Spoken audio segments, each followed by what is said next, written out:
আসসালামু আলাইকুম রহমতুল্লাহ, স্বাগত জানাচ্ছি তাওয়াফের পক্ষ থেকে। এই মুহূর্তে আমি যেই জায়গাটিতে দাঁড়ায় আছি এটা মক্কার আজিজিয়া এলাকা।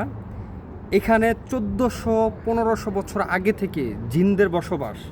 আপনারা দেখতেছেন যে পাহাড়, এটা একটা ঐতিহাসিক পাহাড়।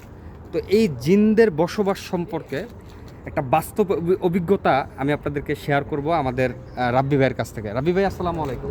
রাব্বি ভাই, এই এলাকায় জিনদের যে বসবাস বা অনেক বছর যুগ যুগ ধরে এই এলাকায় জিন আছে, আপনার সাথে ঘটে গেছে জিনদের এমন কি আচরণ বা ঘটনা আছে? ভাই, এই এলাকাতে আমি অনেক দিন থেকে থাকি, বুঝতে পারছেন? এই যে বিল্ডিংটা যে দেখতেছেন না, এই বিল্ডিংটাতে আমি 3 বছর 4 বছর হবে আমি এই বিল্ডিংটাতে থাকি। এটা একটা সময় শুধু মৌসুম চলতো, রমজান এবং হজ চলতো।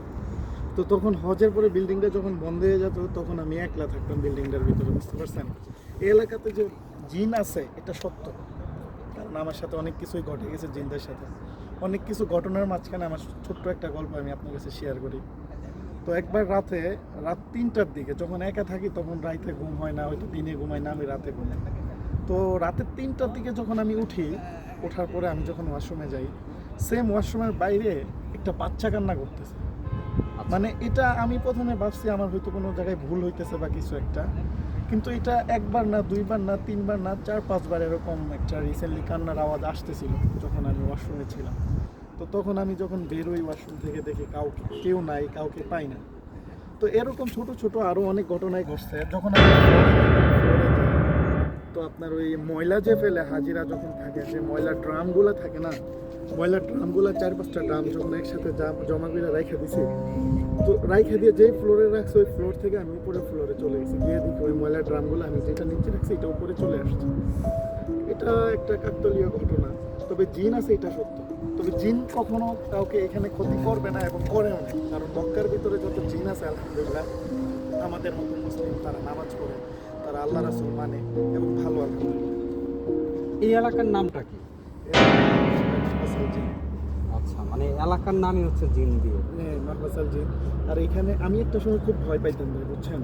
আমার এই জিন জাতি ভূত পেতনি এরকম গল্প শুনতাম, তো তখন আমি খুব ভয় পাইতাম। এলাকাটা আপনার সাথে যখন ঘটছে এলাকা তো এরকম ছিল না। না, এরকম তো জাঁকজমক। এখন তো জাঁকজমট ভাই, আলহামদুলিল্লাহ অনেক লোকজন আসছে, এখানে সুপার মার্কেট হয়েছে, অনেক লোক এখন, মানে ধরতে গেলে এখন একটা শহর হয়ে গেছে। কিন্তু আমি যখন থাকি একদম নীরব একটা জায়গা ছিল, গেট তালা মেরে আমি একাই উপরে থাকতাম। তো তখন এইগুলার সাথে এইগুলা কন্টিনিউ যখন হয়ে যায় আমার উপরে, তখন ভয়টা আস্তে আস্তে কেটে যায়। ওই সময় আপনার হোটেল বন্ধ ছিল সম্ভবত। জি জি জি। আর একা থাকলে এই ধরনের বিষয়গুলো মাথায় তখনও আসে। আর মাথায় আসাটা বড় জিনিস না, আপনার সামনে যখন একটা জিনিস ঘটে যাইতেছে, যেখানে কোনো হাজি নাই, দরজা কে যেন লাগাইতেছে, কে যেন খুলতেছে, তখন আপনি এটা বুঝতে হবে যে এখানে তারা আছে এবং বাচ্চা জিনও আছে। বাচ্চা জিনরা অনেক সময় দুষ্টামি করে, ওটা দুষ্টামি করতে পছন্দ করে। তো আমার যখন অনেক আগে মানে ভয় করতে এইসব বিষয়গুলা, তো এইগুলা যখন আমার সাথে ঘটে যায়, ঘটতে করতে করতে করতে একটা সময় ভয় কেটে গেছে। ইভেন আমি যখন রিসিপশনে আসি, যখন আমি একা থাকি রিসিপশনে আসি, আসার পরে আমি জিনকে দেখি নাই, তবে জিনকে উদ্দেশ্য করে আমি একটা কথা বলছিলাম যে ভাই, তোরা আমাকে কখনো ক্ষতি করিস না, আমিও তোদেরকে কখনো কোনো ক্ষতি করবো না, কিন্তু আমার অজান্তে যদি তোদের কোনো ক্ষতি হয়ে যায় আমাকে মাফ করে দিস, আমি এখানে একা থাকি, আমার ভয় করে। তো তারপরে থেকে আলহামদুলিল্লাহ এরকম কোনো ঘটনা ঘটে নাই, কিন্তু যতটুকু ঘটে একটা ফ্রেন্ডলি সম্পর্ক ঘটছে আমার সাথে ঘটে এরকম একটা বিষয় যে আমি যে ভয় পাবো এরকম না, মানে আমি এটা যেন বুঝতে পারি তারা আছে, মানে তারা এটা বুঝাইতে চাইতেছে যে তারা আমার সঙ্গ দিতেছে বা আমার পাশে আসে, আমি একা আছি, আমাকে যেন কোনো খারাপ উদ্দেশ্যে কেউ যেন আচরণ না করতে পারে, এই উদ্দেশ্যে তারা থাকে। কারণ এটার আলামা আমি অনেকবার পাইছি যে তারা আমার সাথে ফ্রেন্ডলি আচরণ করতেছে আলহামদুলিল্লাহ এবং ভালো। জি। যাক, সবাই তো শুনলেন বা জানলেন রাবি ভাইয়ের কাছ থেকে। এই এলাকার নামটাই হচ্ছে জিন দিয়ে। আর মক্কার খুব নিকটে এই এলাকাটা। আপনার আজিজিয়াতে যারা এই এলাকায় আসবেন বা দেখবেন, এসে মোটামুটি বুঝতে পারবেন আলামতগুলা। এখানে পাহাড়ে তো মোটামুটি জিন বেশি থাকে, আপনারা জানেন পাহাড়ে জিন বেশি থাকে। তো আমাদের রাব্বি ভাই হচ্ছে এই হোটেলে ছিল। এই হোটেলটা অনেক বছর আগে করা, পুরাতন বিল্ডিং। বর্তমানে আপনারা খেয়াল করবেন যে যত নতুন নতুন ভবন তৈরি হচ্ছে সৌদি আরবে আপডেট সিস্টেম খুবই আপডেট। যেমন এই বিল্ডিংটা কিন্তু পরে করা হয়েছে, করোনার পরে করা হয়েছে। করোনার পরে, তো এটা অনেক আগে, মানে ভিতরে 15-20 বছর হয়ে গেছে। রাজপ্রাসাদ বা রাজাদের যে একটা বিষয় ছিল ওইরকম আদলে তৈরি করা। তো সেই জায়গায় দেখা গেছে ওনার সাথে যে ঘটনাটা ঘটছে সেটা আপনাদেরকে জানানোর চেষ্টা করলাম।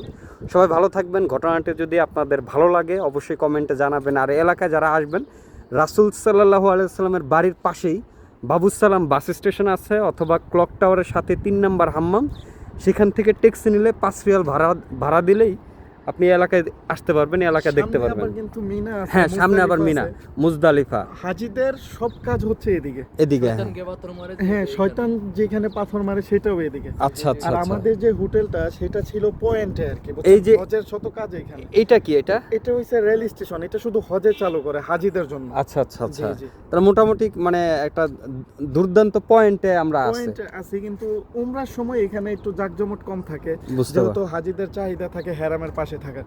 কিন্তু হজে এটার চাহিদা অনেক বেশি। বুঝতে মানে পারছি। হেরামের আশেপাশে যত বিল্ডিং আছে এইগুলার থেকেও এগুলার চাহিদা বেশি থাকে, কারণ হাজিদের সব কাজ এদিকে থাকে হজের সময়। এখানে চেকপোস্ট, হজে যখন রাস্তা বন্ধ করে দেয় তো তখন আমাদের হোটেল থেকে আলহামদুলিল্লাহ গাড়ি নিয়ে বেরোইতেও পারে, আসতেও পারে, কারণ আমাদের হোটেলের আগে থেকে বন্ধ করে দেয়। তো সামনেই আছে মিনা, মুজদালিফা, শয়তানকে পাথর মারে, মানে সব কিছুই আবার এদিকে হজের কাজ যত কিছু আছে। বুঝতে পারছি। তো যাই হোক প্রিয় দর্শক, আপনারা ভালো থাকবেন। আজকের ভিডিওটা এই পর্যন্ত, অনেক বেশি বড় হয়ে গেছে। ইনশাআল্লাহ পরবর্তী যে কোনো ভিডিওতে কথা হবে। আসসালামু আলাইকুম।